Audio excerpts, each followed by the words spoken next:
నమస్తే welcome to Andhraprabha నేను తేజస్వి ఏపీలో ఎన్నికలకు కౌంట్ డౌన్ మొదలైంది సీఎం జగన్ ఇప్పటికే 3 సభల ద్వారా కేడర్ను ఎన్నికలకు సంసిద్ధులను చేశారు చివరి సిద్ధం సభ ప్రతిష్టాత్మకంగా నిర్వహించేలా నిర్ణయించారు చిలకలూరిపేటలో 4 జిల్లాల పార్టీ కేడర్తో సిద్ధం సభ జరగనుంది ఇటు ఎన్నికల మేనిఫెస్టో పైన జగన్ కసరత్తు ప్రారంభించారు సిద్ధం సభలో సీఎం జగన్ రుణమాఫీ ప్రకటించనున్నారు పెన్షన్ పెంపుపైన స్పష్టత ఇచ్చే ఛాన్స్ ఉంది అధికారం నిలబెట్టుకోవటమే లక్ష్యంగా జగన్ అడుగులు వేస్తున్నారు ఎన్నికల మేనిఫెస్టోపై కసరత్తు చేస్తున్నారు 2019 ఎన్నికల్లో ఇచ్చిన హామీలు 99% అమలు చేశామని జగన్ చెబుతున్నారు తాము మాట ఇస్తే అమలు చేస్తామని స్పష్టం చేస్తున్నారు ఈసారి ఎన్నికల్లో ప్రజలకు ఇచ్చే హామీలపై కసరత్తు చేస్తున్నారు టీడీపీ ఇప్పటికే సూపర్ 6 పేరుతో సంక్షేమ పథకాలను ప్రజల్లోకి తీసుకెళ్లే ప్రయత్నం చేస్తోంది అటు జనసేన కొన్ని హామీలతో ఎన్నికల బరిలోకి దిగుతోంది బీజేపీతో పొత్తు ఖాయమైన తర్వాత ఉమ్మడి మేనిఫెస్టో ప్రకటించాలని భావిస్తున్నారు 3 పార్టీల హామీల కంటే ముందుగానే జగన్ ఈసారి తన ఎన్నికల వరాలను ప్రకటించే అవకాశం కనిపిస్తోంది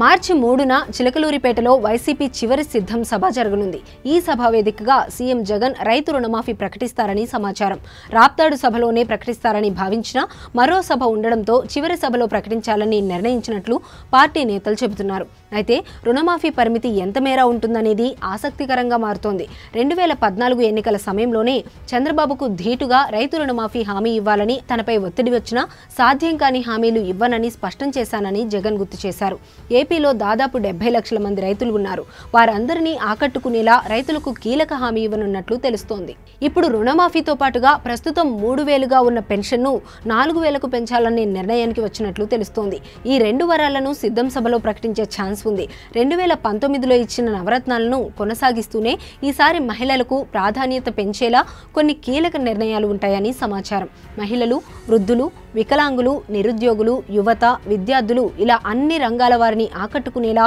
మేనిఫెస్టోను రూపొందిస్తున్నట్లు చెబుతున్నారు యువతకు సంబంధించి ఈసారి జగన్ మేనిఫెస్టోలో ప్రత్యేక అంశాలు ఉంటాయని పార్టీలో చర్చ జరుగుతోంది దీంతో జగన్ ప్రకటించే మేనిఫెస్టోలోని అంశాలపై ఆసక్తి కొనసాగుతోంది